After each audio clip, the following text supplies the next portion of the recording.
All right, Coach P coming at you live from Elite FTS. We have before you the most dreaded and hated bar in all of the game, but the most effective bar. So the safety squat bar, everybody gets folded. We've seen some near-death experiences with this thing. You suck at it, and I'm going to show you why you suck at it, and we're going to fix it, okay?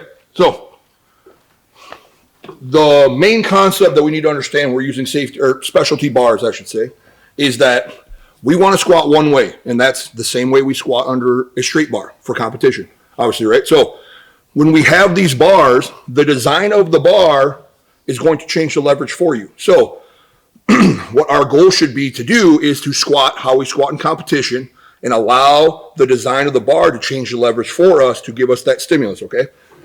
So we got a plate on here, and it's enough to show us what's happening with this bar. So everybody will get under this bar, and they'll push up, and they get in a really good position, and they go to unrack, and they go, right? And then the bar's taking them like this, okay? So what we inevitably see, is I'll step over here, we'll inevitably see huge flexion in the T-spine, and then as soon as we hit depth, people are caving, and they're kissing the ground with their face. We don't want to do that with barbell on your back. So I'm going to show you guys how to get into position. Under a normal bar, we want to set our scaps in our back pocket. We want to brace rib cage down. We want to pick the head up. We want to have a nice, good brace. We're going to do the same thing here, okay?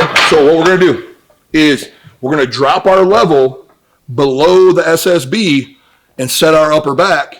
Instead of what everybody does is they get into the bar first and then try to set their upper back. And some of the laws of physiology will explain this to you if you want to look them up, that when we get on tension with a muscle group under a heavy load, that muscle group's going to stay on tension. So if we're here in a massive T-spine flexion and we go to pick, as soon as we get upright and we hit the hole, our body's going to revert to this position. Not good. So here we go. I'm going to get under. I'm lower. I don't have pressure in the pad yet. I'm pushing up. Flaring my lats. I'm going to use my lats as a shelf, pinching my triceps. That long head of the tricep right into the lat. I'm going to roll my wrist back like this. We don't want this. What's going to happen? You're going to get in the hole and you're going to pull. Olympic lifting type of a shelf grip here, okay? Wrap my head into the pad. Scaps are in my back pocket. I brace. Now I walk back.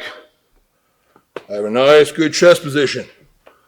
I can brace. I can stay stacked upright. I can come down, drive my head back, drive my belly out into my belt, squeezing at the top. Then we walk her in. Try this. It's going to be hard at first. The heavier you go, the harder it is to force that position. So you have to do your diligence. Sink under that bar, set your scaps first, then put pressure into your pad.